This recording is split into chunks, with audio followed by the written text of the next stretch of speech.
Ujian dan musibah itu sama setali tiga uang, tetapi memiliki sedikit perbedaan. Perbedaannya itu apa? Kalau ujian itu pada sesuatu yang sifatnya bisa menyenangkan, tapi ujian. Makanya kata ujian itu di dalam bahasa hadis disebut dengan bala. Bala itu kalau kita membuka di dalam Mu'jam kamus itu ada tiga makna. Nikmat itu ujian, kemudian cobaan, ibtila, kemudian yang ketiga makruh, sesuatu yang dibenci oleh jiwa kita. Itu ujian, Pak. Makanya ujian itu tidak selalu menyedihkan kalau konteksnya ujian.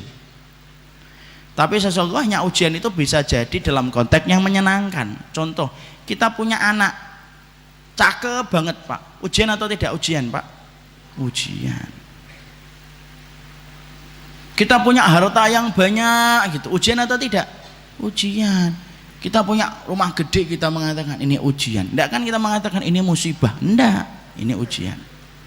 Kita punya istri cakep banget, itu ujian atau musibah? Ujian. Ini kan ujian itu.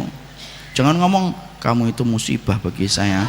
Oh, bapak nggak dimasakin tuh 4 hari. Karena kemudian namanya ujian itu sesuatu yang bisa jadi menyenangkan. Itu ujian, Pak. Beda dengan musibah. Musibah itu disebutkan di dalam Al-Quran itu 10 kali, dan tidak ada di antara 10 kali ketika Allah mengulang kata musibah kecuali maknanya dari kata musibah itu maknanya satu, Pak. Maknanya apa? Maknanya dari kata musibah itu maknanya adalah sesungguhnya musibah itu sesuatu yang dibenci oleh jiwa. Sesuatu yang dibenci oleh jiwa. Kehilangan, sakit, menderita, itu namanya musibah, Pak. Dan sesungguhnya ujian dan musibah itu identitas yang ditimpakan kepada orang yang beriman. Itu identitas yang diberikan kepada orang yang beriman. Makanya orang yang beriman itu ujiannya banyak. Inna asyaddan nasi balaan al-anbiya'u fal-anbiya'u tsummal amsalu fal-amsal. Orang yang paling keras ujian dalam hidupnya itu para nabi dan para nabi, dan orang-orang yang mengikuti para nabi. Kenapa? Ujian dan musibah itu identik dengan orang yang taat sama Allah, Pak. Emang orang kalau beriman itu ujiannya besar, Ustaz? Iya, semakin tinggi imannya semakin berat ujiannya. Tapi ingat, pertolongan Allah lebih besar daripada ujian yang Allah berikan. Makanya orang beriman walaupun ujiannya banyak, kenapa kok masih bisa tersenyum? Karena pertolongan Allah lebih besar daripada ujian yang dia dapatkan. Nah, itu cara memahaminya, jangan sampai salah. Sampai nanti ada yang nanya, emang orang beriman tuh ujiannya berat, Ustaz? Iya. Ya sudahlah, saya tidak usah beriman banget lah. Tidak beriman banget ya rugi. Makanya orang kalau tidak beriman, Pak, ujiannya ringan, Pak, tapi tidak ada pertolongan. Makanya walaupun ringan, sesek dadanya. Makanya mati bunuh diri. Hanya gara-gara putus cinta mati bunuh diri. Ya kan, ngelamar ahwat ditolak, buat curhat 2 tahun statusnya tentang itu terus. Karena tidak punya pertolongan dia. Tidak punya pertolongan itu. Makanya Bapak lihat itu, apa negara yang paling tinggi itu mati bunuh diri? Bukan di Palestina, bukan di Suriah. Padahal 2 negara itu paling layak untuk dijadikan alasan penduduknya untuk mati bunuh diri. Kenapa? Tingkat hidup sulit di sana, makan susah, kemudian diancam dengan serangan tiap waktu. Tapi malah mereka itu kemudian tidak ada yang mati bunuh diri, Pak. Mana yang paling banyak mati bunuh diri? Jepang sama Korea. Padahal Masya Allah ya, Jepang sama Korea itu sudah maju, Pak. Infrastrukturnya bagus. Loh, sampai kemudian 2/3 negara Korea itu sudah pakai wifi gratis kalau tidak salah saya baca. Bapak bisa bayangin 2/3 penduduknya, wilayahnya itu sudah pakai wifi gratis. Kalau Bapak pakai wifi itu kan harus ke kafe dulu, mesen es teh, kemudian minta password. itu kemudian di Korea itu sampai setinggi itu, tapi mati bunuh dirinya tinggi, Pak. Kenapa? Karena mereka nggak beriman. Makanya kemudian dikit-dikit operasi plastik gitu lah. Makanya kok masih menjadikan Korea jadi kiblat dan trendsetter tuh yang dilihat itu apanya gitu loh. Mereka hidungnya bengkok dikit, operasi plastik. Matanya kurang blok, operasi plastik. Kulitnya hitam dikit, nangis. Kemudian beli cat gitu ya, putih gitu. Kalau orang tidak beriman tuh kan gitu Pak. Makanya iklan kita itu Masya Allah, iklan kita itu diisi apa? Sampo sama pemutih Pak. Itu sebenarnya iklan itu nyudutin kita, nuduh masyarakat Indonesia itu apa? Ketombean dan hitam-hitam. Kan gitu Pak iklan. Coba Bapak kalau lihat iklan di TV, bagi yang punya TV loh ya, sekali lihat iklan sampo, sekali lihat pemutih, pengen terlihat wajah 20 walaupun umur 60 nih pakai pemutih nih. Itu kayak gitu Pak. Makanya orang yang beriman itu ujiannya berat tapi pertolongan Allah lebih besar. Makanya orang beriman itu mendapatkan ujian dan musibah ya. Kenapa orang beriman itu ujiannya berat Ustadz? Loh, Allah itu menjadikan orang yang beriman itu ujiannya berat supaya orang beriman itu tidak terkena penyakit wahan. Apa itu wahan? Hubbud dunia wa karahiyatul maut, cinta dunia dan takut mati. Itu yang pengen Allah berikan. Kalau kemudian kita apa orang beriman, ini ibaratnya orang beriman, maaf ini orang beriman, ini gelas misalkan, itu dikocok-kocok terus oleh Allah itu. Kenapa? Supaya dia tidak jatuh cinta sama dunia Pak. Karena jatuh cinta sama dunia itu apa? Rok sukuli khotiatin, lu pangkal dari semua keburukan. Itu kalau kita sudah jatuh cinta sama dunia Pak. Laki-laki saja kalau sudah jatuh cinta itu susah dikasih nasihat, apalagi jatuh cinta sama dunia. Coba antum lihat kalau nasihatin adik antum lagi jatuh cinta itu, mau ngomong berbusa-busa juga nggak masuk itu kemudian telinganya. Itu yang kamu senengin itu orang yang tidak pakai jilbab, hitam lagi, dia akan ngomong nggak apa-apa yang penting manis, kan gitu. Nanti manisnya hilang tinggal hitamnya, nggak apa-apa yang penting orangnya pinter, kan gitu. Kenapa? Ngasih nasihat orang itu ketika jatuh cinta itu susah Pak. Lu jatuh cinta sama perempuan aja susah ngasih nasihat, apalagi orang yang jatuh cinta sama dunia. Makanya orang beriman dikasih ujian terus oleh Allah. Kenapa Ustadz? Loh, supaya saya dan antum Pak dikasih ujian sama Allah itu supaya kita tidak cinta sama dunia, karena dunia tempat kita meninggal dan bukan tempat untuk tinggal. Lah kalau kita jarang diuji, seneng kebangetan sama dunia, akhirnya apa? Takut mati. Paham? Sederek-sederek, sedulur-sedulur. Makanya kalau dapat ujian itu ndak usah ya Allah kenapa saya yang diuji oleh Allah, itu kenapa nggak preman-preman itu ditonton nadi. Oh saya sudah ngaji, subuh saya ikut, bahkan kemudian Ustadz cuma ngasih 2 kali, saya ngajinya 4 kali gitu. Itu Allah itu nguji kita. Allah itu nguji kita kalau kita beriman itu supaya kita tidak jatuh cinta sama dunia. Itu ujian dan musibah, identitasnya orang beriman. Kalau adab itu terus siapa Ustaz? Adab itu identitas yang diberikan kepada orang kafir karena kemaksiatan mereka dan kemungkaran mereka, dikasih adab sama Allah. Itu namanya adab. Adab itu dibagi 2, adab istisol, adab istis.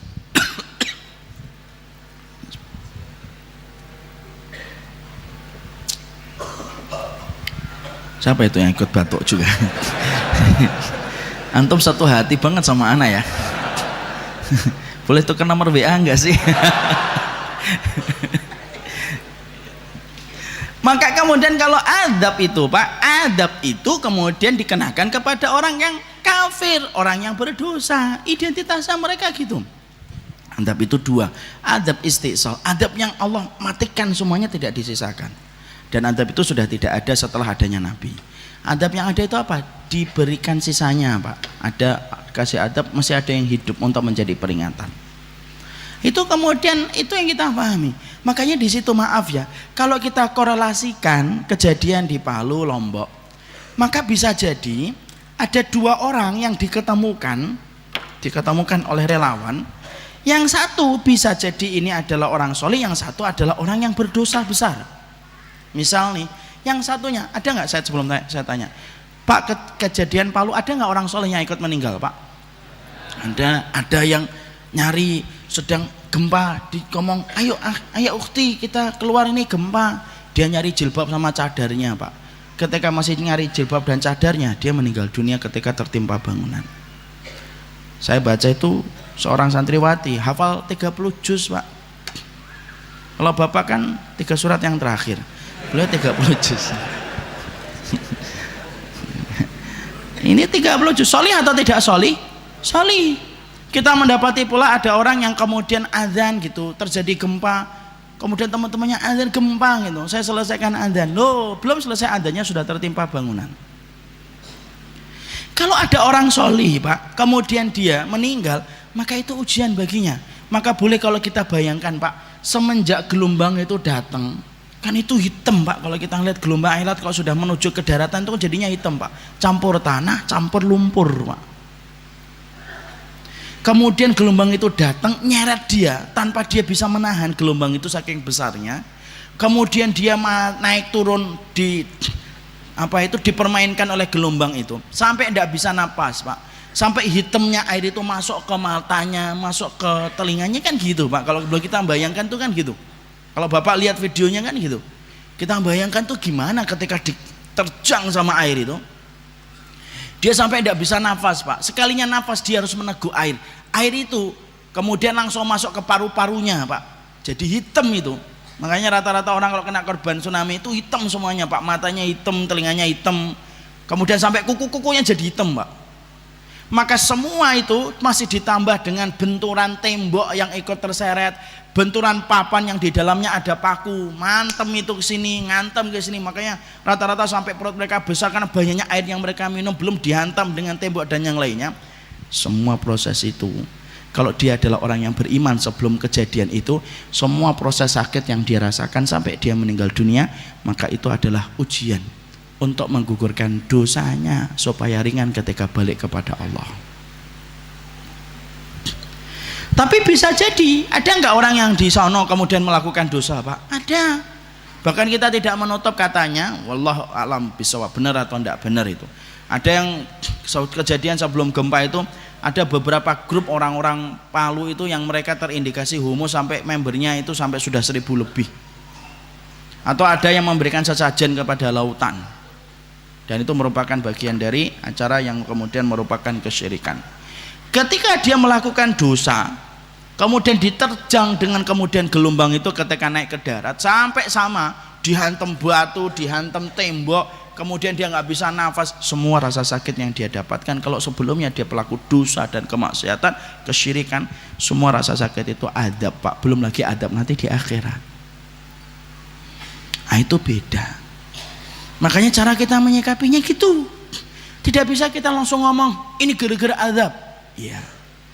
Tapi tidak semuanya. Ini gara-gara kemudian ujian kalian, betul. Tapi tidak semuanya. Kalau kita membacanya peristiwa itu dengan cara pandang yang semacam itu kan kita akhirnya enak Pak.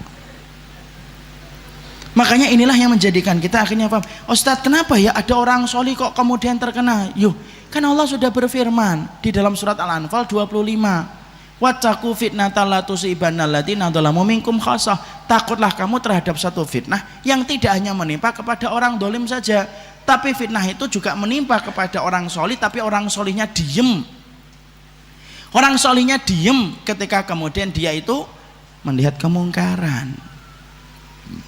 Yang namanya gelombang itu kan tidak bisa Pak milih-milih orang Pak. Jalan sud kamu, terus ke kanan, terus ke kiri, terus ke kanan lagi, oh di sana tidak ada orang, di sana ada orang solih, oh ke kanan dulu dia muter, tidak bisa Pak, langsung brek semuanya. Makanya kemudian pernah ditanya kepada Aisyah radhiyallahu anha, Aisyah itu ditanya apa penyebab adab itu, kenapa Allah kirimkan zilzal, gempa, maka dijawab sama kemudian Aisyah, idastabahu zina wa syaribul khumur wa darabu bil ma'azif gharallahu fi samaihi faqala lil ard ya ard zalzali tazalzali fa in tabu wa naza'u wa illa uhtimuha alaihim.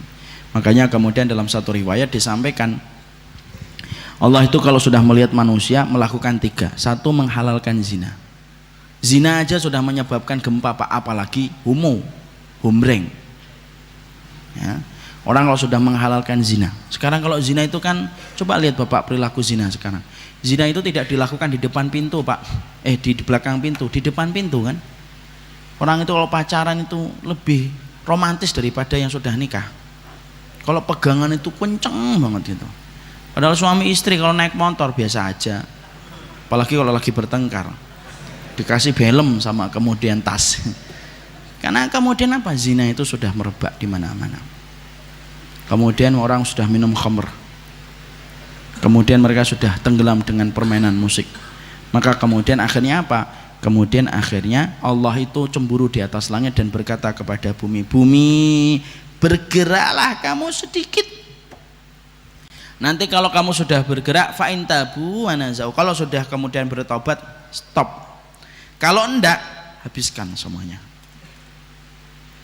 Makanya kalau sudah kejadian kayak gini, kok kita nggak tobat nasional, Pak? Nggak tobat bareng-bareng, Pak?